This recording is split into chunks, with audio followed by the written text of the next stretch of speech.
सहजानंदी शुद्ध स्वरूपी अविनाशी में आत्मस्वरूप, देह विनाशी में अविनाशी, देह विनाशी में अविनाशी, शुद्ध चिदात्म चेतन रूप, देह मरे पर मैं नहीं मरता, देह मरे पर मैं नहीं मरता, अजर अमर में आत्मस्वरूप, सहजानंदी शुद्ध स्वरूपी अविनाशी में आत्मस्वरूप। मंगलम भगवान वीरो, मंगलम गौतमो गणी, मंगलम कुंद कुंदाद्यो, जैन धर्मो सुमंगलम, सर्वमंगल मांगल्यम सर्वकल्याण कारकम, प्रधानां सर्वधर्माणां जैनम जयतु शासनम, जैनम जयतु शासनम। जय हो 10 लक्षण महापर्व की जय और उत्तम क्षमा वाणी पर्व की जय। क्षमा वाणी 10 लक्षण के बाद आती है। देखिए, आज खाली भारत में ही नहीं, पूरे विश्व में ये क्षमा वाणी महापर्व मनाया जा रहा है बड़े धूमधाम से, बड़े हर्षोल्लास से। आज पूरे जैन समाज में, पूरे विश्व के जैन समाज में मनाया जा रहा है। इसकी महिमा इसी बात से पता लगती है इस पर्व की कि 10 लक्षण धर्म क्षमा से शुरू होते हैं। 10 लक्षण धर्म उत्तम क्षमा से शुरू होते हैं। तो क्षमा को स्वरूप को जो हम सभी जो मोक्षादी जीव है, या जो जितने श्रावक यहाँ पे हैं, हम सभी श्रावक उस क्षमा धर्म के स्वरूप को यथार्थ जानकर उसको आंशिक रूप से जितना हम ग्रहण कर सकते हैं गृहस्थ की भूमिका में, तो गृहस्थ की भूमिका में रहते हुए उनको इसको अंगीकार करके और फिर क्रम से मार्दव, आर्जव, सत्य, शौच, संयम, तप, त्याग, आकिंचन, ब्रह्मचर्य, इस प्रकार से जब उनको सब धर्मों को हम धारण कर लेते हैं आंशिक रूप से, क्योंकि मैं आंशिक इसलिए कह रहा हूँ कि जो उसके 10 धर्म के जो बिल्कुल पूर्णताधारी हैं वो तो हमारे भावलिंगी मुनिराज होते हैं। गृहस्थ की भूमिका में तो हमें आंशिक उनका जो है हम अंगीकार कर पाते हैं, क्योंकि हम आंशिक रूप से उसका पालन कर पाते हैं गृहस्थ में रहने के कारण। हाँ, चौथे गुण इतना इस फर्क है कि चौथे गुण से ज़्यादा 5वां गुणांतवर्ती ज़्यादा उनको और ज़्यादा उसके वृद्धि होती है उनके 10 गुणों की। तो वो क्या होता है कि आप देखो, क्षमा से शुरू हुआ और उसकी परिणति जो 10 धर्मों का लक्षण समझकर और जब हम अपने हृदय में धारण कर लेते हैं तो हमारा मन इतना पवित्र हो जाता है, परिणाम इतने विशुद्ध हो जाते हैं कि उसकी परिणति वाणी में प्रकट हो जाती है, क्षमा वाणी के रूप में। उदाहरण देता हूँ उसका, आगम में आया उदाहरण एक, कि मान लीजिए जैसे कोई घड़ा है, उसमें पूरा लबालब जल भर दो आप, बिल्कुल ऊपर बिल्कुल लबालब, तो क्या होगा? छलक जाएगा। जब जल बिल्कुल भूप तक भर जाएगा और छलक जाएगा वो। तो ठीक इसी प्रकार से जब हम सभी श्रावक 10 धर्म के आत्मा के 10 गुणों को जब उनका स्वरूप जानते हैं, उनका अंगीकार करते हैं, तो वो हमारे वाणी के अंदर हमारा मन इतना पवित्र और निर्मल हो जाता है कि हमारी वाणी के अंदर वो क्षमा वाणी के रूप में प्रकट होता है, वाणी के रूप में प्रकट हो जाता है। कौन सी? क्षमा प्रकट होती है, तो उसको बोलते हैं क्षमा वाणी। यही क्षमा वाणी का वास्तविक स्वरूप है। क्यों कहा भी है, लेकर उसमें बताया है, लेकर क्षमा सिंधु का जल लेकर क्रोध कीच को तुम धो लो, लेकर क्षमा सिंधु का जल क्रोध कीच को तुम धो लो, आया परम महा क्षमा का, आया पावन पर्व क्षमा का, गांठ हृदय की अब खोलो। कितना इसने सुंदर इस बात को उन्होंने इसको यहाँ पे हमें बताया आगम के अंदर। तो देखिए, जब वो क्षमा वाणी जो है, इसके अंदर जब जीव का मन इतना पवित्र और निर्मल हो जाता है तो उसके वाणी के अंदर वो क्षमा प्रकट होती है, और इसी को क्षमा वाणी कहते हैं। वास्तविक क्षमा तो यही है। अब जो देखिए, जो गाली सुनकर जो गाली सुनकर चाटा मारे वो तो काया की विकृति है, और जो गाली सुनकर गाली दे वो वचन की विकृति है, और जो गाली सुनकर मन में खेद लाता है वो मन की विकृति है, और जो गाली सुनकर मन में खेद नहीं लाता बल्कि समता भाव को धारण करता है वो उत्तम क्षमा गुण का धारी है।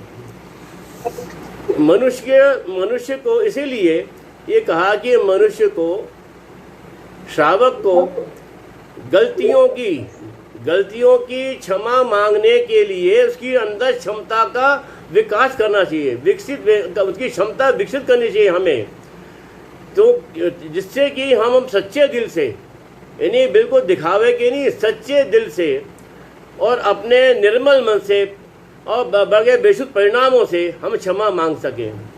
देखो, जीवन जीने के क्रम में हम गृहस्थ की भूमिका में है ना, तो गृहस्थ जीवन में है, तो जीवन जीने के क्रम में गलतियां होना स्वाभाविक है, ये स्वाभाविक है गलतियां होना। जिस प्रकार से, तो वो जब स्वाभाविक है वो गलतियां का होना, तो उन गलतियों के लिए क्षमा मांगने का, ये महान अवसर क्षमा वाणी परवाता है। देखो, हमारे आचार्य कितने वैज्ञानिक थे और कितना उनकी बड़ी सोच थी, तो कैसा उन्होंने एक पूरे परिवार को और समाज के अंदर कहीं विघटन आ जाए किसी देश बुद्धि के कारण, मान लीजिए परिवार में 2 सदस्य के आपस में मन मालिन्य हो जाए, या समाज में जो बड़े बड़े प्रतिशत जो लोग हों उनमें आपस में कोई मलिनता आ जाए, तो उसको दूर करने का, उससे क्या होता है, जब मन में मलिनता आ जाती है तो परिवार हमने टूटते देखे हैं और समाज हमने टूटते देखा है, तो इसलिए इसको, समाज को, परिवार को ये तो जोड़ने का, एक सूत्र में रखने का महान पर्व है क्षमा वाणी पर्व। देखो, मैं एक उदाहरण आपको पारिवारिक संबंध के बारे में बताऊं आपको। एक खाद्य मंत्री हुए हमारे पुराने, अहमद किदवई, उनके एक जैनी दोस्त थे और दोनों परिवारों में बड़ा घनिष्ठता थी, बड़ी, बहुत ज़्यादा, खूब आना जाना, खूब उठना बैठना सब। तो क्या हुआ, एक बार किसी बात पे दोनों में कोई संबंध में थोड़ी सी कुछ वो मनमुटाव हो गया, तो उनके जो जैनी जो दोस्त था उनका, उसकी लड़की की शादी तय हुई, तो उसने ना तो उनको निमंत्रण दिया किदवई जी को, अपने दोस्त को, ना ही फ़ोन किया, मतलब निमंत्रण नहीं दिया उन्होंने। अब किदवई जी को पता लग गया कि यार मेरे दोस्त की बेटी की शादी का उसने मुझे दिया नहीं, तो वो जिस दिन शादी थी वो अपने पूरे परिवार के साथ वहाँ पहुँच जाते हैं और कहते हैं, देखो तुमने तो ऐसा, जरा सी भैया कैसी बात हुई थी, तुमने तो अपने मन को लगा लिया, तुमने क्या जरा सी बात थी, देखो ना तो तुमने मुझे निमंत्रण दिया, ना तुमने मुझे फ़ोन किया, लेकिन मैं तो अपनी बेटी को आशीर्वाद देने आ गया। इतना कहते ही वो जैनी दोस्त की आंखों में आंसू आ गए, उनके चरणों में झुक गया वो, और दोनों ने गले मिल गए। देखो, परिवार में सारी जो इतनी खटास पड़ गई थी जैसी बात पे, वो आपस में एक सूत्र में हो गए, वो जुड़ गए। इसी प्रकार से एक समाज की बताऊं आपको बात, जयपुर में सच्ची घटना है जो आपको बता रहा हूँ मैं। जयपुर में 1-2 भाइयों का परिवार था, बड़ा प्रतिष्ठित ज्वेलरी का काम था उनका, समाज के प्रतिष्ठित थे वो लोग। तो क्या हुआ, दोनों की जॉइंट फैमिली थी। अब जैसे बच्चे बड़े होने लगे तो अब क्या हुआ, कुछ लेडीज़ के अंदर शुरुआत तो लेडीज़ से शुरू होती है परिवार में, तो वहाँ पे आपस में मनमुटाव शुरू हो गया और लड़ाई झगड़े होने लगे। अब जब भाइयों ने सोचा भैया से तो क्या हुआ, से तो अलग हो जाए, ठीक है, तो क्या हुआ, बिजनेस भी बढ़ गए, बिजनेस भी अलग हो गया और उनका जो है परिवार बढ़ गया। बड़े भाई जो है, दोनों भाई धार्मिक, देखो दोनों भाई धार्मिक और समाज के बड़े प्रतिष्ठित थे वो लोग। एक बार वहाँ पे नगर में क्षमा सागर महाराज जी का आगमन हुआ, क्षमा सागर महाराज जी का आगमन हुआ, तो वो जो है छोटे भाई ने चौका लगाया महाराज जी का। अब बड़े भाई का ये नियम था कि जब भी नगर में कोई महाराज जी आएंगे तो वो उनपे आहार जरूर देते थे, वो आहार का देने का उनको नियम था, उनका ये संकल्प था बड़े भाई का। अब छोटा भाई क्या हो गया, आपस में यहाँ पे रिश्तों में दरार आई हुई है, अब वो छोटा भाई बार बार जो है जीने की तरफ देख रहा है। वो क्या क्यों देख रहा है कि क्या पता बड़े भैया आ रहे हो, क्या पता बड़े भैया आज, उनका तो नियम है उनका, तो बड़े भैया आ जाए। उसने अपने आदमियों को भेज दिया नीचे कि देखो जैसे ही मैं तुम्हें दूर से मेरे भाई आते दिखाई दे तो मुझे फौरन सूचना करना। तो क्या हुआ, अच्छा समाज के लोगों ने महाराज जी को बता दिया था कि महाराज जी कल जिनके आपके यहाँ चौका है होना है, और वो बंदे ऐसे 2 भाइयों में हमारे यहाँ प्रतिष्ठित ऐसे है ये फैमिली, और इनके ऐसा बनमुटाव है। तो वो भी महाराज भी समझ रहे थे, वो उनकी उसकी मन की व्यथा जान रहे थे कि वो बार बार भाग में दिख रहा था वो छोटा भाई। तो क्या हुआ, एकदम तो सूचना दी कि भाई आ रहे हैं।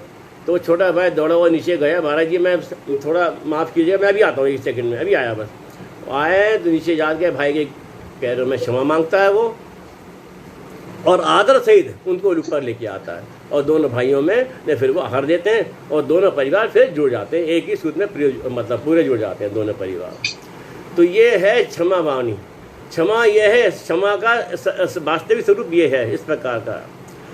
तो भैया ऐसा है कि क्रोधों की इसलिए कहा गया आगम में कि क्रोध की उत्पत्ति के कारणों का त्याग किए बिना अगर तुम क्षमा का बीज अंकुरित करोगे, यानी क्रोध के जो उत्पत्ति हमारे अंदर क्रोध होता है ना, कोई कारण तो होगा ना, तो क्रोध की उत्पत्ति के कारण का त्याग किए बिना, कारणों का त्याग किए बिना अगर हम क्षमा का बीज अपने हृदय में अंकुरित करने का भाव तो ऐसा है कि जैसे मान लो कोई खेत में बीज बोया और बीज बोकर उसके ऊपर पत्थर की शिला रख दी।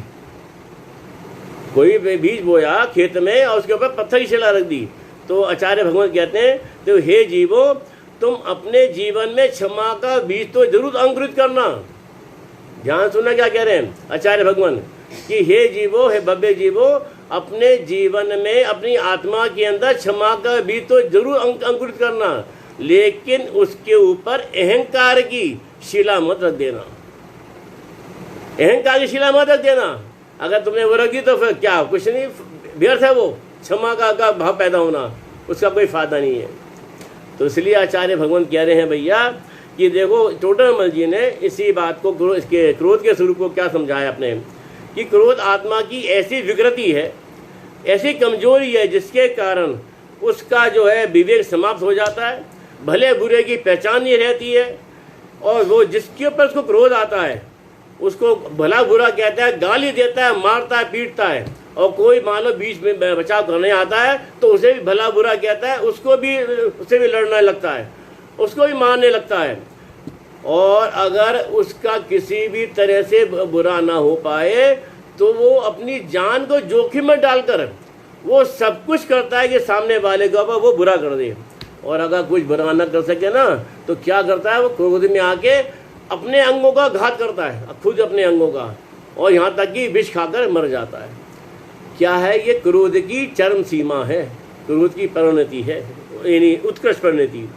तो इसलिए भगवान आज में वो कह रहे हैं कि इसलिए अपनी आत्मा में हमारे अंदर जो क्षमा का हम धारण कर लें तो अनंतानुबंधी जो कषाय है, जो संसार की जड़ है, तो अनंतानुबंधी कषाय का अभाव हो जाता है किसको, क्षमा को धारण करने से।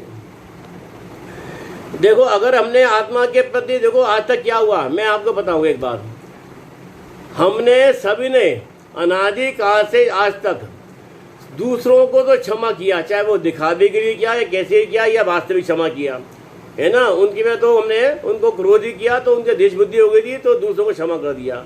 लेकिन आचार्य भगवान कहते हैं बहुत सुंदर बात सुनो आज, कि हे जीव तूने आज तक अपनी ये क्षमा स्वभावी आत्मा को तुमने क्षमा नहीं किया।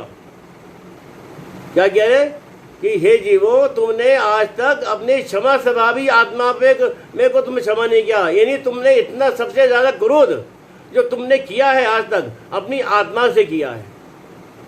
क्या भाव इसका मतलब कहने का आचार्य क्या कहना चाह रहे हैं, क्यों, इसलिए हमने आत्मा का भाव पे क्रोध इसलिए किया है कि हमने इस क्रोध के कारण अपनी आत्मा को के स्वरूप को जाना नहीं, उसकी श्रद्धा नहीं की, उसको माना नहीं, उसको अनुभव नहीं किया। तो ये क्या है, ये आत्मा के प्रति हमारा क्रोध है भाव। ये हमारा क्रोध का भाव है। सबसे हमने ज्यादा क्रोध किस पे किया है? अपनी आत्मा के ऊपर। तो इसलिए हे भव्य जीवों, अपनी आत्मा पे अपने स्वरूप को जानो, उसकी श्रद्धा करो, उसको अनुभव करके और अपनी आत्मा के अंदर वो क्षमा स्वभाव गुण प्रकट करो, तो तुम्हारे अंदर अनंत काल वो जो अनंत दुबंदी कषाय है ना, जो संसारिक कारण है, वो नष्ट हो जाएगी और तुम मोक्ष के अधिकारी बन जाओगे। क्योंकि क्रोध चला गया तो चलो मान चला गया, माया चली गई और लोभ चला गया, सभी का राग देश का भी अभाव हो जाएगा। तो इसीलिए आचार्य भगवान कह रहे हैं कि कितनी कितनी उन्होंने जो है बातें की हैं कि देखो आदमी को मैंने बताया ना कि हम गृहस्थ की भूमिका में हैं तो भूल होना स्वाभाविक है। तो इसलिए कहा गया कि भूल होना प्रगति है। क्या कहा? कि भूल होना प्रगति है और मान लेना संस्कृति है, यानी अपनी गलती को मान लेना संस्कृति है। सुधार लेना प्रगति है, सुधार लेना गलती को फिर मान लेना संस्कृति और सुधार लेना प्रगति है, और अंतःकरण से क्षमा याचना करना ये प्रवृत्ति है। तो इसलिए कह रहे हैं आचार्य भगवान कह रहे हैं कि क्रोध तो आत्मा का विभाव है, यानी क्रोध जो है जीव के शांति को भंग कर देता है। ऐसा मनोविकार है क्रोध, ये जीव के शांति को भंग कर देता है। तो आत्मा स्वभावी, आत्मा तो क्षमा स्वभावी है, तो क्षमा स्वभावी आत्मा के आशय से क्रोध आदि विकारी भावों का अभाव करना, और तो अभाव करने से जो अंतर में हमारे सुख और शांति प्रकट होगी उसका नाम है उत्तम क्षमा। और उत्तम शब्द जो है ये सम्यक दर्शन का सूचक है। इसलिए आचार्य ने कहा कि देखो भैया, अगर तुमसे कोई गलती हो जाए ना, तो शिष्य को कभी अपने गुरु से दोषों को छिपाना नहीं चाहिए। बड़े एक बालक के समान, बालक के मन के समान सहज स्वभाव से उनके अपने दोषों को प्रकट कर देना चाहिए गुरु के आगे। देखो, जब तक मान लीजिए हमारे अंदर कोई हमारे शरीर में कांटा चुभ जाए, कांटा, तो जब तक वो निकलता नहीं है ना, तब तक कितनी पीड़ा और वेदना देता हमको, और जब कांटा निकल जाता है शरीर से, कितनी हमको सुख और शांति महसूस होती है। तो इसलिए आचार्य भगवान यही कह रहे हैं कि हे जीवों, कि जब तक तुम जो है तुम्हारे से देश होगी, तुमने कोई दोष किया, तुमसे कोई अपराध हो गया, तो जब तक तुम वो निकलता नहीं है, जब तक वो उसकी तुम्हारे अंदर से वो उसकी प्रवृत्ति हटती नहीं है, तो तुम्हारा मन अशांत बना रहता है, बड़ी अशांति रहता है। हमेशा तुम्हारे अंदर बिल्कुल अशांति रहेगी, तुम्हारा सुख चैन छिन जाता है, तुम्हारा दिल पर एक बड़ा बोझ सा बना रहता है हर वक्त। और जैसे ही जब आचार्य भगवान तुमको कोई प्रायश्चित देते हैं, तो उसका तुमने जब स्वीकार करके अपने दोषों को दूर करते हो, तो तुम्हारे मन में सुख और शांति की प्रकटता हो जाती है, कैसा मन तुम्हारा हल्का हो जाता है। तो भैया, ये क्षमा हो, आलोचना है, प्रतिक्रमण, ये सब काहे के लिए? ये सब दोषों के निवारण के लिए किए जाते हैं। क्यों भाई साहब, है ना, मैं गलत वगैरह कह रहा, मैं ये प्रतिक्रमण, हमारे यहाँ प्रतिक्रमण, आलोचना, प्रायश्चित, ये क्या के लिए है? ये सब काहे के लिए है? ये हमारे दोषों को नाश करने के लिए, नाश करने के लिए, ठीक है ना। हमसे कोई गलती हो जाती है, दोष हो जाते हैं, कोई हमारी जो आवश्यक क्रिया है, जो 6 आवश्यक क्रिया है, जो गृहस्थ की 8 मूल गुणों का पालन करना है, 8 मूल गुणों का पालन करना है। अगर इनमें कहीं में दोष लगता है, कोई व्रतों के नियम का हमारे उनको पालने में कोई दोष लग जाता है, तो उसको दूर करने के लिए आचार्य भगवान से हम प्रायश्चित लेते हैं। अगर छोटे मोटे दोष लगते हैं तो हम कहते हैं ये सारे दोष मेरे मिथ्या हो, मिथ्या हो, मिथ्या हो। इसका नाम है, हाँ, ये है प्रतिक्रमण, ये प्रतिक्रमण है। और आचार्य के पास जाकर उनसे दोष बता के उनके सामने, और वो जो फिर वो दे तुमको कि उसका प्रायश्चित, तो वो प्रायश्चित कहलाता है। जो उसको दूर करने के जो उपाय बताएंगे वो प्रायश्चित कहलाता है। और प्रत्याख्यान किया है कि मैं ऐसे ये दोष मेरे, अब मैं कभी नहीं उनको करूंगा, उनका मैं हमेशा दोबारा नहीं करूंगा, उनका त्याग कर देना, ये कहलाता है प्रत्याख्यान। और गुरु के सामने अपने दोषों को प्रकट करना कहलाता है आलोचना। ठीक है ना। तो आलोचना, प्रतिक्रमण, प्रत्याख्यान और प्रायश्चित, ये सब क्या के लिए? अपने मन को शुद्धि करने के लिए, आत्मा की शुद्धि करने के लिए, आत्मा का शुद्धिकरण करने के लिए। तो ऐसा ये क्षमा वाणी जो पर्व आता है, ये महान पर्व आता है कि हमारे अंदर कोई दोष आ गया है, किसी के प्रति देश बुद्धि हो गई है, तो उसको दूर करने का महान ये अवसर आता है। महान पर्व आता है कि इस दिन हम अपने दोषों को का नाश करने के लिए इस अवसर का हमें उपयोग करना चाहिए और अपने मन को में सुख और शांति हमारे में वृद्धि हो जाए, हमारे को अंदर इस शांति का अनुभव हो, तो और हमारे आपस में जो मन मालिनता हो जाती किसी से, तो वो आपस में हम सब जुड़ जाएं। तो ऐसा प्रकार से ये क्षमा वाणी का पर्व अपने महान इसको उद्देश्यों को लेके आता है और हमें इस महान पवित्र क्षमा वाणी इसको पर्व को बड़े हमें सहज स्वीकार करना चाहिए। इसकी महान महिमा को जानकर इसका उपयोग करना चाहिए, अपनी आत्मा को पवित्र बनाना चाहिए।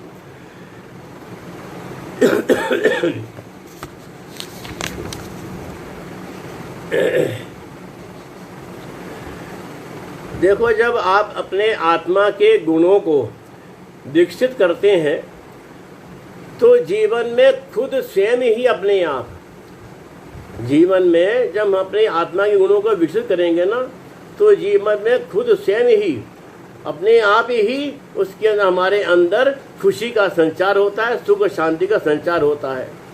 अगर क्रोध को हम अपने वश में कर लें तो शांत भाव से हमें शांति, कितनी शांति महसूस होती है बताओ।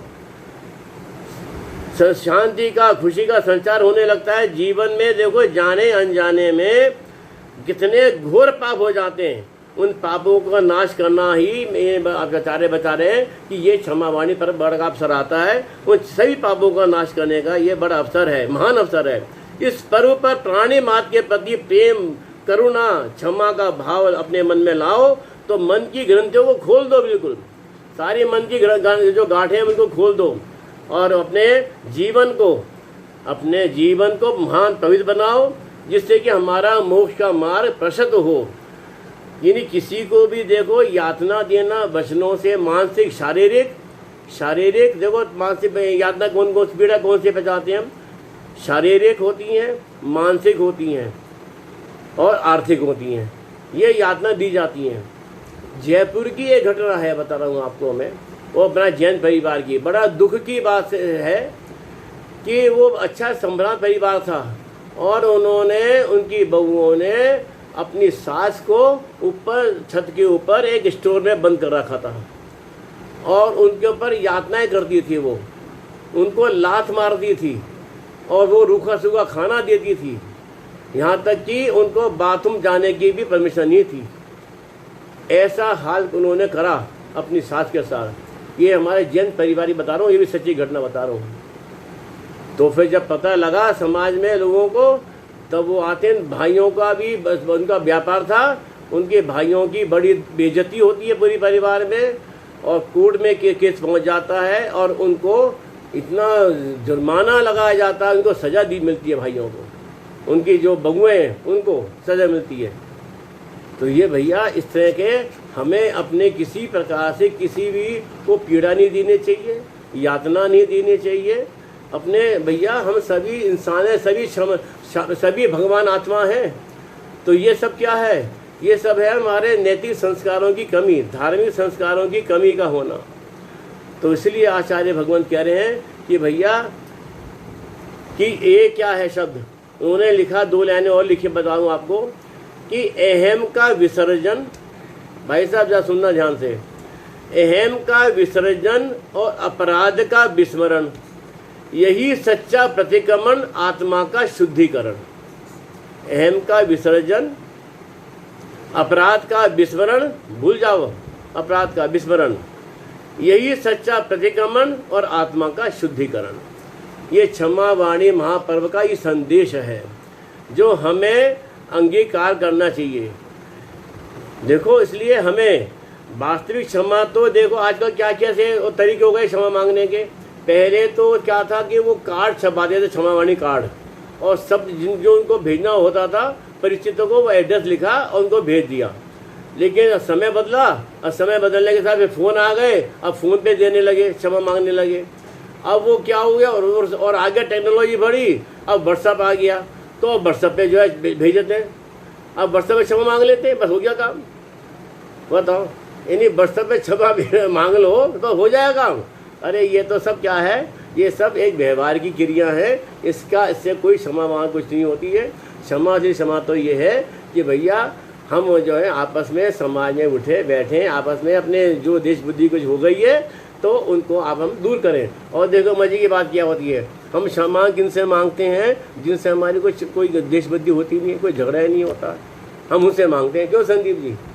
है जिनसे वास्तव में झगड़ा हुआ है या कोई देश बुद्धि है उनके से तो मांगते ही नहीं, उनसे मांगते ही नहीं। बिल्कुल सही कह रहे हैं अंकल जी। उनसे मांगते हैं नहीं मांगते उनसे, तो वो मन मान ले, वो दूर कैसे होगा? वो जो है मन की मलिनता दूर होगी कैसे? क्यों है रजनी जी मुस्कुरा रही हो आप? है क्या होगी, कैसे होगी बताओ? जिनसे हमारी वाकई में किसी से हमारा देश बुद्धि हुई है, जिनसे हमारा कुछ विवाद हुआ है, उससे तो क्षमा मांगते नहीं है हम। एक अगर देखो टाइम है नहीं है, एक कहानी आपको सुनाऊं मैं आपको क्षमा के ऊपर, बड़ी सुंदर कहानी है लेकिन अंकल जी सुनाओ। लेकिन थोड़ी लंबी कहानी है भैया, टाइम आप ज़्यादा दे नहीं रहा। सुना दो अंकल जी, सुना दो, बैठे हुए हम। अब बैठे हो तो हो, फिर चले जाओगे, फिर तो भाग जाओगे तो हैं? अभी टाइम है। एक हमारे वो हुए, इसमें एक राजा हुए, तो उनके पास एक महावीर स्वामी की वो थी, प्रतिमा थी, और वो बड़ी अतिशयकारी थी, बहुत सुंदर थी। वो इतनी सुंदर थी प्रतिमा, और उसका इतना अतिशयपूर्ण था, वो अतिशय वाली शक्तिशाली थी, अतिशय वाली थी वो। तो प्रतिमा जिनके पास, उनके राजा के पास थी, तो वो राजा मेरे में समृद्धि, सुख, शांति, वैभव की इतनी बढ़ोतरी हुई, इतनी बढ़ोतरी हुई कि वो उसकी, वो ये समझो पूरे आसपास के शहरों में, नगरों में, सब देशों में भी चर्चा हो गई उसकी, उस प्रतिमा की। तो बगल का जो राजा था वो उसको हुआ कि मैं तो मुझे मिलनी चाहिए हमारे को, कि जिसके उसके बारे में एक वदंती थी कि जिस राजा के पास ये मूर्ति रहेगी ना, तो उसके बाद धन समृद्धि रहेगी, खूब वैभव रहेगा, और कोई उसको शत्रु पराजित नहीं कर सकता, ऐसा उन्होंने कहा था। तो वो अपने वो राजा, लेकिन जो है बहुत उसका दिमाग तेज चलता था बहुत, और वो बोला कि अपने उसने मंत्री को बुलाया, सबसे सलाह मशवरा किया कि बोलो तुम मेरे को एक ऐसे शातिर, एक ऐसे चोरों को भेजो, तुम मेरे को दो, मेरे को जो मेरा ये इच्छा मेरी पूरी कर सके, वो वहाँ से वो प्रतिमा ले आए। तो ठीक है, वो जो है, और वो उन्हें तैयार, मंत्रियों ने वो जो है उनको व्यवस्था कर देते। ऐसे बहुत आदमी आ जाते हैं जो बहुत ही शातिर थे इस काम के अंदर, चोरी करने में। तो वो जो है वो चोरी कर लेते हैं उस प्रतिमा की। अब प्रतिमा की चोरी कर लेते हैं तो राजा को बड़ा चिंता हुई है, राजा चिंता में पड़ जाता है कि क्या भाई कौन चुरा के ले गया प्रतिमा, किसने कौन ले गया। सारे में वो ढूंढवाता है, बहुत कोशिश करता है, पता लगता नहीं। फिर एक दिन जो है उस खबर आती है कि जो पड़ोस का जो राजा था उसने वो चोरी करवाई है। तो उसके पास खबर भेजता है वो राजा कि भैया तुम उसको प्रतिमा को वापस कर दो बाइज्जत, और नहीं तो फिर युद्ध के लिए तैयार हो जाओ। तो बोला ठीक है, मैं कुछ भी हो जाए मैं प्रतिमा नहीं दूंगा, साफ मना कर दिया उसने। तो क्या हुआ कि वो जो है युद्ध होता है, और वो जिसके पास प्रतिमा पहले थी वो ज़्यादा बलशाली थे, उन्होंने उसको बंदी बना लेते हैं वो, और बंदी बनाकर और वो उसको जेल में डाल देते हैं राजा को। अब क्या हुआ, दोनों जैनी थे, दोनों राजा जैनी है, देखो मजे की बात, क्योंकि दोनों उसके उपासक थे महावीर स्वामी के। अब क्या हुआ, 10 लक्षण पर्व आया गया, 10 लक्षण पर्व आया। तो 10 लक्षण पर्व आया तो जिस राज्य में, सारे में राज्य में उसने कहा कि बड़ा खूब हमें इस बात पर बहुत हर्षोल्लास से मनाना है, खूब चारों तरफ खूब खुशियाँ हो रही हैं, सब और धार्मिक सारे कार्यक्रम हो रहे हैं जगह जगह, और पूरे धर्म प्रभावना इतनी, पूरे ये समझो पूरा राज्य धर्म में बन गया। विद्वानों के प्रवचन हो रहे हैं, जुलूस निकल रहे हैं, व्रत उपवास का पालन हो रहा है, बड़े बड़े विधान हो रहे हैं उन 10 दिनों में। तो लेकिन जब वो 10 दिन पूरे हो गए, आखिरी वाले दिन वो राजा कुछ, यानी शुरू में तो उसको नहीं हुआ, लेकिन कुछ अशांत सा रहने लगा फिर बाद में। तो मंत्री ने कहा कि राजन वो आप बताइए, वो हमें निमंत्रण भेजने हैं क्षमा वाणी के, तो आप बताइए किस किस को तो भेजना है। तो बोला मंत्री जी मेरा मन आज बड़ा उदास है इस बार। ठीक है पर्व आया है, लेकिन पता नहीं क्यों मेरा मन कुछ उदास है अंदर से, क्या बात है। तो बोले राजन क्या बात है बताओ। बोले मुझे खुद नहीं पता क्यों मेरा मन उदास है। तो आप ऐसा करो कि मुझे कोई ऐसा नहीं है, जो पुरानी लिस्ट देख लो और पुरानी लिस्ट देख के और तुम उसको कार्रवाई इनको भेज दो कार्ड। इतने में राजकुमार आते हैं, राजकुमार, और राजकुमार आगे कहते हैं पिताजी, पिता महाराज आपसे मेरी एक विनती है, आप सबके पास तो निमंत्रण कार्ड भेज रहे हो, ठीक है ना, लेकिन हमारे एक अंकल को आपने जेल में डाल रखा है, उससे माफी कब मांगोगे? राजकुमार बोला पिता को। तो ये सुनकर वो राजा गहरे सोच में पड़ गया। अपने बेटे, अपने जो राजकुमार के मुंह से ये बात सुनकर कि आपने अपने हमारे अंकल को, क्योंकि वो जानता था कि वो भी जैनी है राजा, तो बोले आपने उनको तो जेल में डाल रखा है, तो उनसे क्षमा कब मांगोगे? तो उसने राजा निर्णय लेता है कि वो तब पता लगा मेरे उदासी का कारण यही था, जो मेरे उसका मन उदास था वो कहीं ना कहीं उसके पीछे यही भाव था कि एक राजा को मैंने जेल में डाल रखा है इस 10 लक्षण पर में। तो वो वहाँ पे जाते हैं, राजा जाता है मंत्री के साथ और उससे कहता है कि राजन जो है मैं आपसे क्षमा मांगता हूँ अपने कृत्य के लिए। तो वो कहता है, राजा कहता है महाराज ये ऐसे जो है आप ये समझते हो कि क्या ये 2 शब्द कहने से कि आप मेरे को जीत लोगे? आपने तो मुझे पहले भी जंगल कैद खाने में डाल रखा है, और या ये कह के आपने मेरे पे और जले पे जगम क्यों छिड़क रहे हो आप? अगर तो बोले कि आज तो उसको ये बात समझ आई, अपील करी कि बोले ये 2 शब्द बोलने से क्या मैं आप मेरे मन को जीत लोगे? आप ऐसे क्षमा नहीं होती है। तो उसे ठीक है, उसने ऑर्डर देता है कि राजा को, मंत्री कहता है कि राजा को बड़े आदर सहित, सम्मान के सहित और दरबार में आप पेश करो उनको, दरबार में। तो वो आता है दरबार में, उनको राजा आता है तो उनसे फिर वो कहता है कि हे राजन देखो, प्रतिमा तुम्हारे पास रहे या मेरे पास रहे, हम तो क्यों नहीं, हम दोनों राजा आपस में मिलकर, हम दोनों साधारण भाई हैं और दोनों ही अपने राज्य की वृद्धि चाहते हैं, वैभव चाहते हैं, तो क्यों नहीं मिलकर हम एक मिलकर जो है क्यों नहीं हम अपने राज्य की भलाई के लिए काम करें, और आओ मैं जो है, और उन्होंने उसको गले लगा लेते हैं उस राजा को। वो राजा मेरी सिंहासन से उतरते हैं और गले लगाते हैं उनको। तो वो तब वो कहता है कि राजन आपने जो है ये इस तरह की ये बात कह के आज आपने मेरे मन को जीत लिया, आप इन्हें आज मेरे को आपने जीता है। अब तक मैं तो अपने आप को बड़ा स्वाभिमानी मानता था, लेकिन आज आपने जो है मेरे मन को जीत लिया है। आपकी जो क्षमा के जो बोल हैं, जो कि आपने जो ये बात कही है, ये आपने मेरे मन को जीत लिया, और आज मैं आपसे मैं जो है मैं भी क्षमा मांगता हूँ। वो उनके पैरों में गिरने लगा, वो राजा, दूसरा राजा। तो भैया ये वास्तविक क्षमा तो इस प्रकार की होती है। तो ये है क्षमा वाणी का वास्तविक स्वरूप। तो हमें भी अपने जहाँ भी अगर हम देखें अपने चारों तरफ, अगर कहीं पे हमारे को लगता है कि कहीं ऐसा हमसे कुछ कहीं से कोई हो रहा है, देखो ये क्रोध है ना, एक बड़ी आत्मा की विकृति है, ये बहुत बड़ी एक कमजोरी है। इन्हें जो ये ऐसी कमजोरी है कि जिसकी मतलब हमें पहचाने नहीं होती, भले बुरी की पहचान हमको नहीं रहती, पर हम देश बुद्धि करके बैठ जाते हैं और ऐसी गांठ पड़ जाती है हमारे हृदय में कि वो सालों साल तक क्या जन्मों जन्मों तक चलती है। तो इसलिए भैया अपने इसको क्षमा को धारण हम करें, जीवन में करें। तभी कहा गया खामेमी सब जीवाणम सभ्य जीवा खमंतु में मिट्टी में सभ्य भूएसु वैरम मध्यम ना केर्ण भीम, है ना। सब जीवों को मैं क्षमा करता हूँ, सब जीव मुझे क्षमा करें, और सब जीवों से मेरा मैत्री भाव है, किसी से मेरी दुश्मनी नहीं है, हाँ किसी से मेरा वैर भाव नहीं है। भाई साहब आप तो उसको अच्छे से जानते हो, आपको तो पता है मेरा। तो ये है, इस प्रकार से आज हमारा ये क्षमा वाणी का महान पर्व है, और हमें इसका पर्व का फायदा उठा के और अपनी क्षमा स्वभावी आत्मा का को जानना चाहिए, उसको मानना चाहिए। अपने आत्मा को हम जाने, श्री श्रद्धा करें, माने और उसमें अनुभव में लीन हो जाएं, तो हमारे अंदर रमनता करें। क्षमा हो जाएगी, क्षमा गुण प्रकट हो जाएगा, और क्षमा गुण प्रकट हो गया तो समझो बाकी 10 गुण उसमें विराजते हैं।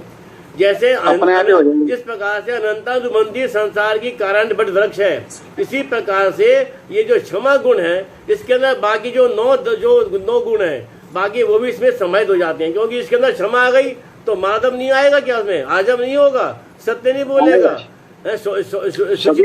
हृदय की शुचिता नहीं होगी क्या, वो तप नहीं करेगा, त्याग नहीं करेगा, अपने अणु मात्र भी कि मेरा संसार में कोई नहीं है, एक अणु मात्र मेरा जो कुछ भी है मेरा आत्मा ही है। तो ऐसा आत्मा को अपने मान के अपने स्वरूप को जानकर और उसमें लीन होना ब्रह्मचर्य है। और ब्रह्मचर्य की पूर्णता कहाँ है, मोक्ष में है। ब्रह्मचर्य की जो पूर्णता है, मैंने पहले बताया था ब्रह्मचर्य धर्म के अंदर कि ब्रह्मचर्य जब धारण हम कर लेता है तो क्षमा से शुरू हुआ, क्षमा गुण से शुरू हुआ, और ब्रह्मचर्य व्रत को हमने धारण करते हैं, और जब अपनी आत्मा में शुद्ध रूप में डुबकी लगाएंगे तो हमारे अंदर मोक्ष की प्राप्ति हमको होगी, और हम संसार हमारा हमसे छूट जाएगा और हम सुखी हो जाएंगे अनंत काल के लिए। तो इसी शब्दों के साथ आज मेरे लोगों पूरे साल भर में मैं स्वाध्याय कराते हुए तत्व को समझाने के लिए कोई मेरे से मुंह से कोई बात ऐसी कठोर निकल गई हो तत्व को समझाने के उद्देश्य से, और आपके किसी के मन को ठेस पहुंची हो, तो उसके लिए मैं हृदय से आप सभी लोगों से मैं क्षमा मांगता हूं, और आप सबके प्रति मेरा क्षमा भाव है। इसी शब्दों के साथ हमारे भी सबसे क्षमा भाव है भाई साहब, हमसे भी कोई गलती हुई है तो मैं कहते हैं सबके प्रति, आपके प्रति, सबके प्रति भी क्षमा भाव है मेरा, तो सबके प्रति है हमारी। तो इसलिए अब आज ये क्षमा, इसलिए क्षमा वाणी पर्व जी महान जय है वो, और हम इसको अपने क्षमा को अपने जीवन में धारण करें, ग्रहण करें। हाँ, इसी का उसकी महानता होगी, और यही इसका फल है। चलिए, न मे समय साराय सानुभूचकाशते चिद स्वभावाय भावाय सर्वावंतरे छिद्दे शुद्ध ज्ञान से जो जानते हैं शुद्ध केवल आत्मा, शुद्ध केवली उनको कहें ऋषिगण प्रकाशक लोक के, जो सर्व शुद्ध को जानते उनको कहें शुद्ध केवली, सब ज्ञान ही है आत्मा बस, इसलिए शुद्ध। बस हो गए जय जिनेन्द्र, सबको जय जिनेन्द्र।